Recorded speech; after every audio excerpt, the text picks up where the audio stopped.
Jodhpura is the earliest discovered site. They have been discovered in the year 1970s, around that time, and it has yielded a very early date of civilization.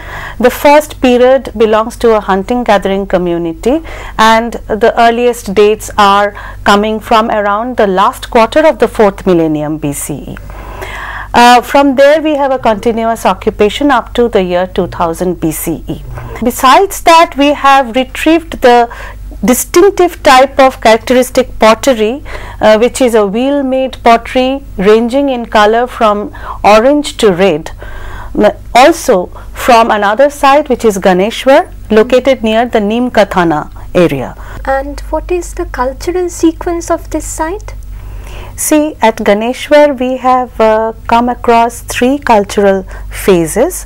The first phase starts around 3800 BCE, and it seems that at this phase the occupiers were of hunting gathering community. We mostly find microlithic assemblage and some sort of dwelling signatures, but it is in the period 2, which actually belongs to around 2800 BCE, that we have the first initiation of copper. And the copper artifacts come in the nature of fish hooks, arrowheads and spearheads, as well as a single piece of copper awl, which is a sharp needle kind of tool. Here we find that the inhabitants were living in small circular huts of wattle and daub type.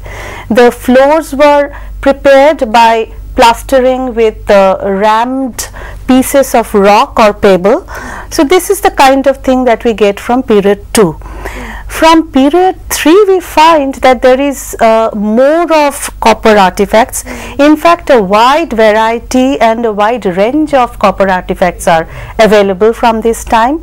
Spearheads, arrowheads and fish hooks are there, but apart from that we have the appearance of a particular type of very special type of axes, knives, as well as ornaments like copper bangles and rings.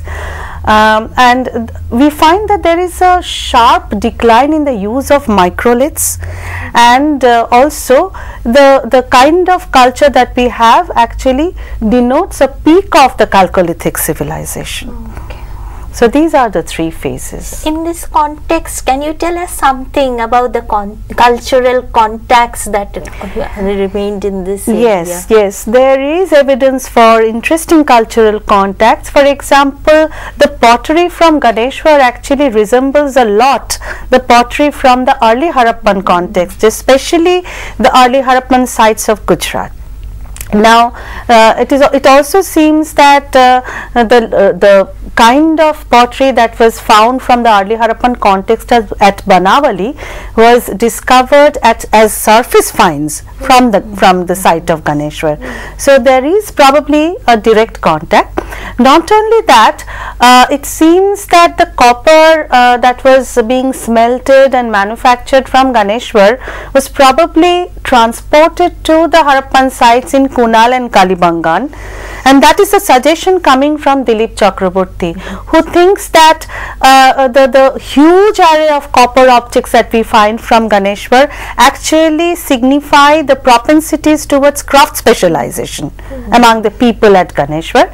And as you said, that these people were simple tribal folks, no doubt, but they had a specialized occupation which was dealing with metals, and probably they also supplied metal objects as well as smelted metal itself to the people in Kalibangan or Kunal, or maybe even farther to the north and west. And we must remember one thing, that the use of copper bronze was a catalytic factor in the emergence of the urban Harappan community. So we have to understand that as a peripheral culture, the Chalcolithic context of Ganeshwar Jodhpura did contribute probably to the Harappan cultural orbit.